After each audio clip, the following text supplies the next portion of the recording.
एक खुशी इस बात की है कि पाकिस्तान की आवाम भी चाहती है कि मोदी जी प्रधानमंत्री बने और वो चाहती है कि पाकिस्तान का विलय हो हिंदुस्तान में।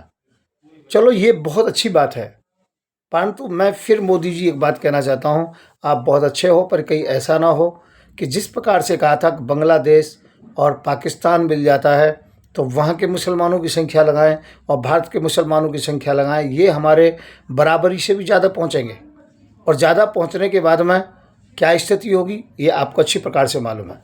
इस समय हमें पाकिस्तान और बांग्लादेश को भारत में मिलाने की आवश्यकता नहीं है। मोदी जी आपका शासन सर्वोपरि है।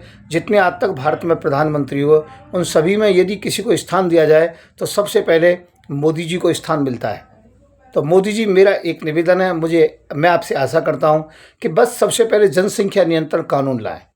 मैं 16 मार्च को आमरण अनशन पर रामलीला मैदान दिल्ली में बैठ रहा हूँ कि या तो आप जनसंख्या नियंत्रण कानून लाएंगे, नहीं तो मैं आत्महत्या कर लूँगा। ध्यान रखें, अर्थात आमरण अनशन करूँगा, खाऊंगा पीऊँगा नहीं।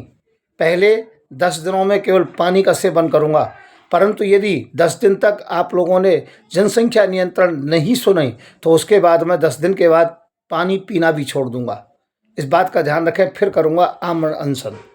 तो इसलिए मेरा निवेदन है कि जनसंख्या नियंत्रण कानून लाना चाहिए और इन लोगों की बातों में नहीं आना चाहिए। ना हमें चाहिए पाकिस्तान, ना चाहिए बांग्लादेश, ये तो हमारा है ही, पर वो मिले। वहाँ के मुसलमानों से हमारा कोई मतलब नहीं है। वहाँ के मुसलमान यदि पलायन कर जाते हैं पाकिस्तान का और बांग्लादेश का तो हमें चाहिए हिंदू हिंदू वहाँ पर हों, तो हम जो कि पाकिस्तान और बांग्लादेश को ले लेंगे।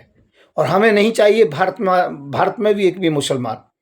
जब हमने हिस्सेदारी कर दी और भारत के मुसलमानों ने 80% वोट दी थी पाकिस्तान और बांग्लादेश के प्रति, तो फिर भारत में मुसलमान क्यों है? मेरी ये सबसे बड़ी बात है।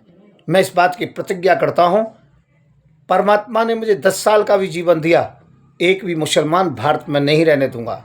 मैं हूँ संत युवराज तलवार वाला बाबा, हिंदू सेना का प्रमुख हूँ। मेरा नंबर है 9540460684। धन्यवाद। मुसलमानों, भारत छोड़ो। पाकिस्तान बांग्लादेश को मुसलमानों से रहित किया जाए और भारत में मुसलमान उसी हैसियत से रहे जिस हैसियत से पाकिस्तान और बांग्लादेश में आज जो हिंदू रह रहा है। धन्यवाद।